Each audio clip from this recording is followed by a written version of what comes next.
Hello, everybody. Welcome back to Beating the Odds. It is Saturday, March 16th, 2024. We are back with our college basketball best bets of the day. If you're new to the channel, my name is Zach, and welcome to Beating the Odds. Hit that subscribe button, like this video, hit notification bell so you never miss a pick. We post these college basketball videos every single day, along with the NBA and NHL. Go after our first 15,000 subscribers, so I'm really excited to have y'all here. Let's go win together today. Let's go make some money. So to recap yesterday's results, we technically had a winning day yesterday, which was nice. But we had some frustrating L's, kind of like yesterday, in all reality. But we had Auburn minus 7.5 as our best bet. That was a winner. Baylor just didn't show up. That was embarrassing, specifically that second half. That was horrible. I can't tell if that was Baylor or just Iowa State being great. I really don't know. But Baylor, oh my lord, that was bad. Providence plus 4.5. They absolutely should have won this game. They had all the momentum. They were down by 3 with like a minute and a half left with the ball, and it was just turnover. Oduro got fouled out of a bullshit. I mean, just bullshit foul call initially. And also Devin Carter, one of the dumbest threes I've ever seen in my entire life, shooting from the logo with like 17 seconds left in the shot clock and almost airballing it, by the way. Providence, you guys blew a game you should have won, and that honestly could be the reason why you don't make the tournament in all reality. So Providence, fuck you. We should have won that game, but you know what? Bad decisions down the stretch. That's what will happen. We had St. John's plus 9.5. That was a win. St. John's plays absolutely no defense whatsoever. Zero defense whatsoever.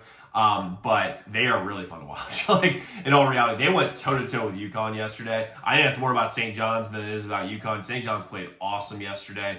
Offensively, they were terrible. But offensively, they were electric. They were fun. The St. John's team, if you play them in the first round of the tournament, good luck. I mean, that's going to be one hell of a matchup. UNC minus 7.5. I went on a rant yesterday about San Diego State missing free throws and just being the worst team ever. My beloved Tar Heels.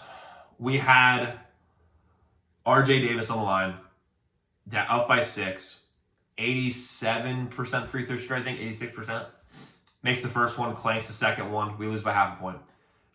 I'm not going to freak out because RJ Davis is a dog and, like, sometimes you lose bets, but, like, what the fuck? Like, this is like, I mean, I can literally count on it's literally been like 7 times in the last month where we lose by half a point due to just someone missing a free throw. It's complete and utter bullshit, but it's frustrating as fuck, but it is what it is. A&M plus 5.5. That is what this team was this whole year. They were just in hiding. I'm not really sure where this team has been the regular season, but them beating Kentucky by 10, that is saying something. I mean, A&M, good for them. That was a great win yesterday. And then we had San Diego State minus 3.5. Redemption story. Was I scared shitless when they were down by 17 points? Yes. But doesn't matter. They came back and won by 17. So one hell of a switch. I mean, San Diego State matched up really well with Utah State, excuse me. So that's what I expected to happen. But I didn't expect it to go the way it did, but I expected the end results. That was a big dub yesterday. So, we went 4-3 yesterday, but we would have liked to have won at least one more of those members only. But I'll take a 4-3 day. It's not the end of the world. I mean, we did have a winning day, units wise. Now, we have 5 plays today in college basketball as of right this second. We have 2 members only plays, 3 plays I'm going to give you on here on YouTube. But I have a few games that I'm considering adding. I got a little gun shy yesterday with adding more plays, but I'm going to be adding a couple more plays today. You guys check my Twitter. My Twitter's link in the description below. I'll be adding them there. Members, you'll just have those texted to you. So if y'all want them texted to you, you just go and get my members only, zdmbets.com/picks. Website link in the comments below. But let's get into the plays we have today. I'm going to start with our first play, which will be Wisconsin plus 5.5 versus Purdue. This line has moved substantially over the last couple hours since Braden Smith probably is not going to play. And honestly, Braden Smith's a big part of this team. He's the straw that stirs the drink, and everything is built around him, Fletcher Loyer, and Zach Edey. And obviously Edey will be there, and he's going to be very, very good. But Steven Crowl is a player that can match up with Edey well enough. I'm not saying he's going to slow him down, but he can. I mean, he's not going to shut him down, but he definitely can slow him down. Braden Smith not being there is a big deal because they don't really have a true point guard outside of him. Fletcher Loyer is a very good shooter, but Wisconsin can match up with him fine. And everyone else is just a 3-and-D guy in all reality.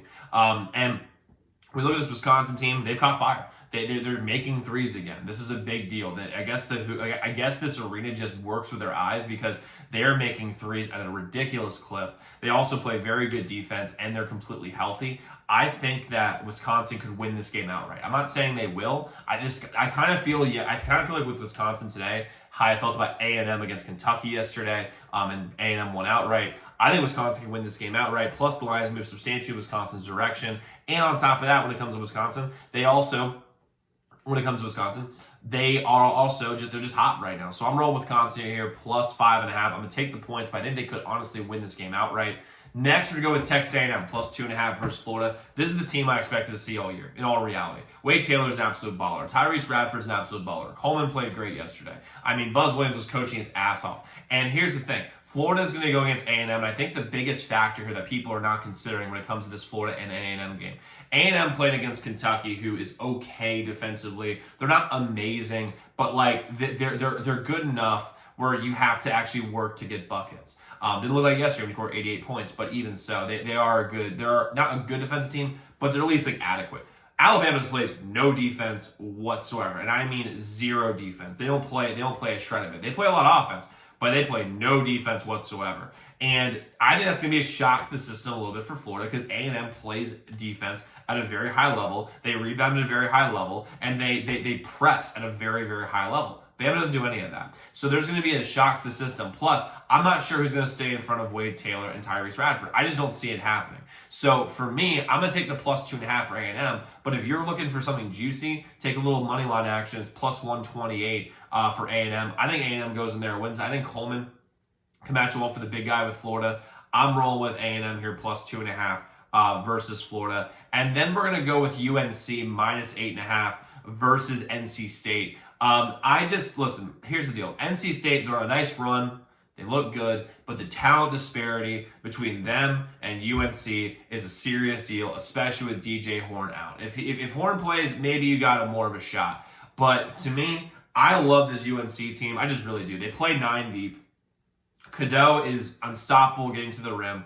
RJ Davis is absolute baller, even if he fucked up the free throws yesterday, but regardless, we're letting that go. But even so, he's an absolutely great player. Like I said yesterday, no one could stop Bacot for Pittsburgh. And I don't think, and listen, DJ Burns actually is a guy who has the size to bother Bacot, but Bacot's a better player. So I like UNC here. They're deeper. I think they're a better coach. I love Hubert Davis. Went to my alma mater, my high school alma mater.